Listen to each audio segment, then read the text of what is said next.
pertandingan itu dan mengeluh-ngeluhkan Mas Ab setiap kali Mas Ab hadir di lapangan. Luar biasa ya Mas.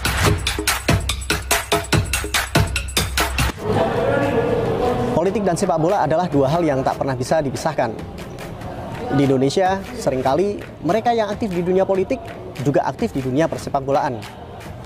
Sebut saja ada Nurdin Halid, mantan Ketua Umum PSSI yang juga aktif di dunia politik. Kemudian diteruskan oleh Arifin Panigoro, ada juga Lanyala Mateliti, dan yang belum lama ini ada Ketua Umum PSSI yang kemudian menjabat sebagai gubernur yang ikut berkontestasi di pilkada. Nah, bukan hanya itu saja, ternyata di kalangan Eropa ataupun di belahan dunia yang lain, politik dan sepak bola juga tidak bisa dipisahkan. Sepak bola yang ternyata adalah mereka yang bermain dan digemari oleh kelas para pekerja, tapi itu menjadi lumbung yang sangat dinantikan dan sangat diidolakan oleh mereka kaum pengusaha ataupun kaum politik yang ingin berinvestasi di dunia politik maupun berinvestasi di dunia bisnis. Di belahan dunia yang lain, sebut saja di Italia, ada Silvio Berlusconi, seorang Perdana Menteri yang juga presiden salah satu klub sepak bola terbesar di Eropa, yaitu AC Milan. Silvio Berlusconi juga berperan aktif di dunia politik, yang mana dia aktif di partai politik yaitu Forza Italia. Nah, ternyata sepak bola bisa menjadi ladang untuk meraup banyak suara untuk mereka yang berkontestasi di politik. Sebut saja di Indonesia, sudah banyak yang tadi saya sebutkan di awal. Ada Nurdin Halid, ada Arifin Panigoro, Lanyala Mateliti, dan juga masih banyak lagi yang lainnya. Nah, baru-baru ini di Pekalongan, pasca pilkada ini, setelah kita soroti ternyata salah satu pasangan calon yang memenangkan kontestasi pilkada di Kota Pekalongan juga menggunakan politik sepak bola. Nah, seperti apa sih politik sepak bola yang digunakan oleh tim Aladin? Selengkapnya akan kita ulas bersama Muhammad Imaduddin.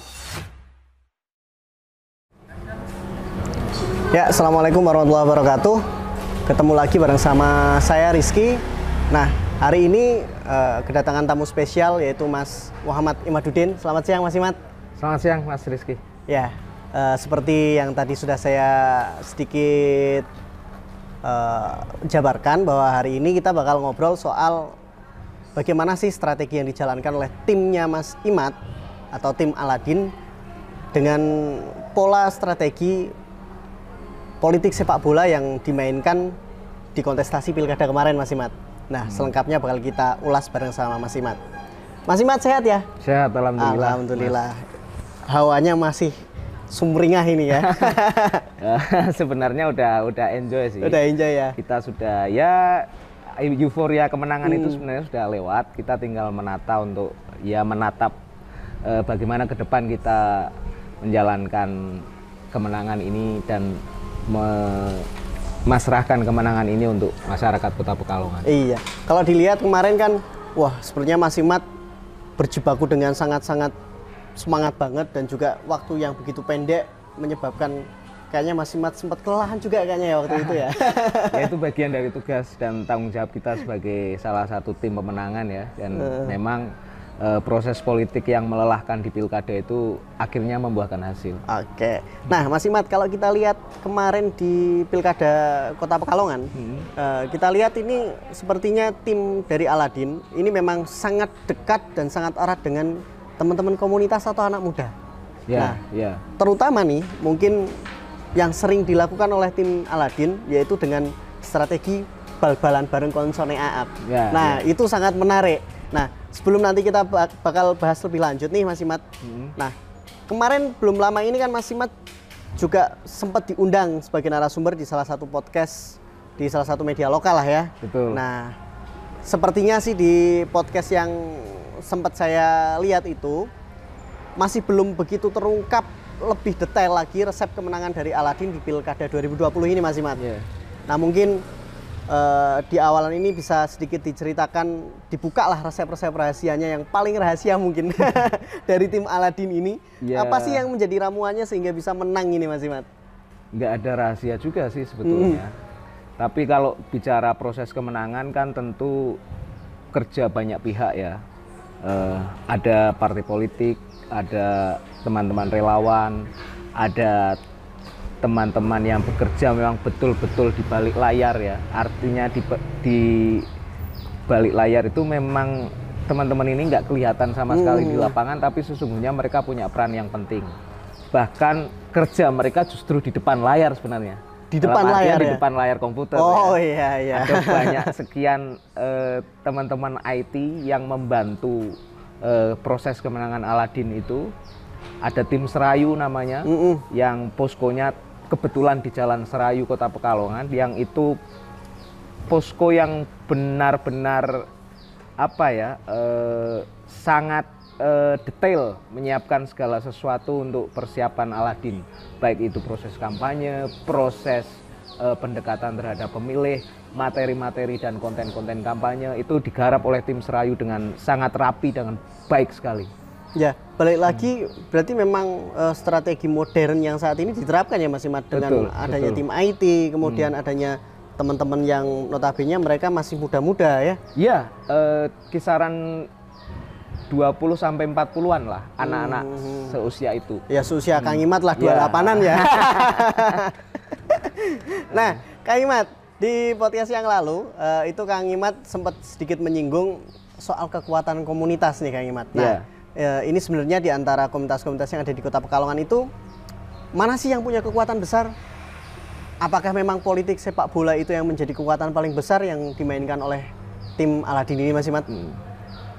Kalau bicara komunitas, karena sebetulnya prosesnya sendiri berjalan secara alamiah ya. Jadi relawan-relawan itu tumbuh tanpa kita gerakkan, tanpa kita koordinir. Mereka terbentuk dengan sendirinya, satu mungkin karena faktor kedekatan dan kecintaan mereka terhadap paslon kita, Mas Aap dan Mas Salahuddin. Lalu kebetulan orang-orang yang menggerakkan komunitas-komunitas ini cukup punya pengaruh di masing-masing daerahnya, mungkin daerah atau mungkin perkawanan ya? Dan pergaulan mereka. Jadi kita mulai ambil dari teman-teman ya olahraga, misalnya ada sepak bola, ada teman-teman tenis, ada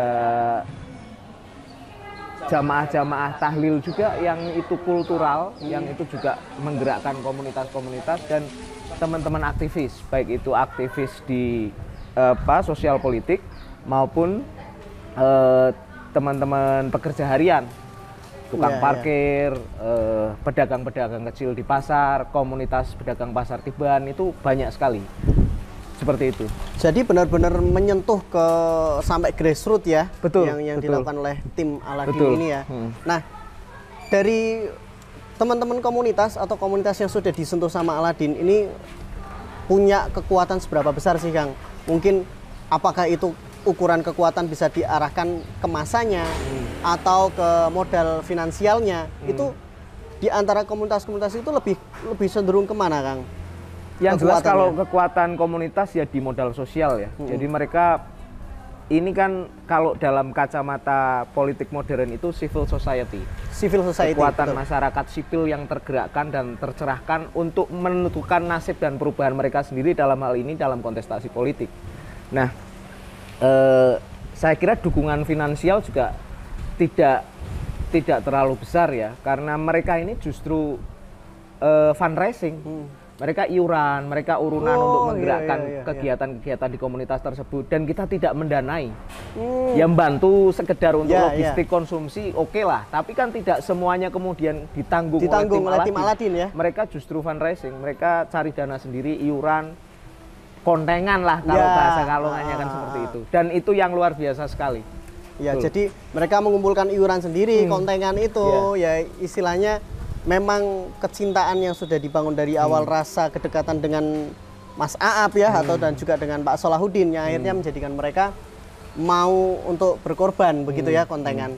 Nah, di kemenangan Aladin Pilkada kemarin ini kan tidak lepas dari peran pegiat teman-teman komunitas tadi Kang, ataupun dari teman-teman yang bergerak di sepak bola. Seperti kita lihat Mas Aap sering sangat dekat dengan teman-teman sepak bola. Mas Aap juga aktif bermain di tim sepak bola, ikut liga juga begitu kan. Nah, apakah ini artinya kelas komunitas bisa menjadi alat politik alternatif bagi masyarakat selain organisasi masyarakat yang sudah ada, Kang? Khusus sepak bola ini saya mau bicara agak panjang sedikit. Ini berangkat dari Mas Aaf sendiri, sosok yang sangat hobi terhadap sepak bola. Salah satu olahraga kegemarannya, dan ya bahkan dia punya klub sepak bola amatir di kampungnya, yang klub tersebut tergabung di salah satu liga lokal Pekalongan, Ascot PSSI juga. Dan muara kemudian sepak bola menjadi kekuatan besar juga dari sana sebetulnya. Jadi ada peristiwa yang penting, yaitu Kongres Ascot PSSI, kalau tidak salah bulan Agustus atau Juli ya, saya lupa. Yang waktu itu kongres tersebut dilaksanakan di kantor DPRD Kota Pekalongan dan menghadirkan paslon lawan, yaitu Bu Belgis dan Mas Mahrus waktu itu. Nah, peristiwa itu kemudian membuat semua pecinta sepak bola, khususnya para pemilik klub yang tergabung di Ascot ini protes. Karena menganggap Ascot PSSI ini sebagai lembaga yang mengurusi olahraga, independensinya sudah tidak terjaga. Mereka sudah terseret-seret ke politik, dan kita tidak pernah punya riwayat kedekatan Mas Mahrus maupun Bu Belgis itu dalam struktur kepengurusan. Betul. Sedangkan posisi Mas Aaf sendiri adalah wakil ketua Ascot. Ascot ya. Justru aneh kemudian ketika peristiwa itu terjadi, dan akhirnya teman-teman ini tergerak dengan sendirinya untuk membentuk kekuatan baru melawan struktural Ascot PSSI ini. Dan akhirnya muncullah komunitas Konco Bale Aaf, KBA itu. Itu isinya teman-teman klub, khususnya para pecinta Persib Pekalongan ya. Jadi ada supporter-supporter, ada SSB, ada kelompok-kelompok pembinaan yang itu kemudian kita menggerakkan lapangan-lapangan kampung. Ada lapangan Tirto, ada lapangan Baros, lapangan Poncol, banyak sekali lapangan-lapangan kampung di Pekalongan kita manfaatkan untuk main bola bersama Mas Aaf. Setiap minggu kita tur keliling kampung, keliling kelurahan, dan itu efektif sekali karena satu, itu tidak berbiaya mahal ya. Kita hanya bermain bola ya, pertandingan persahabatan biasa. Tapi masyarakat dan warga kampung sekitar sangat itu menikmati betul pertandingan itu dan mengeluh-ngeluhkan Mas Aaf setiap kali Mas Aaf hadir di lapangan. Luar biasa ya, Mas.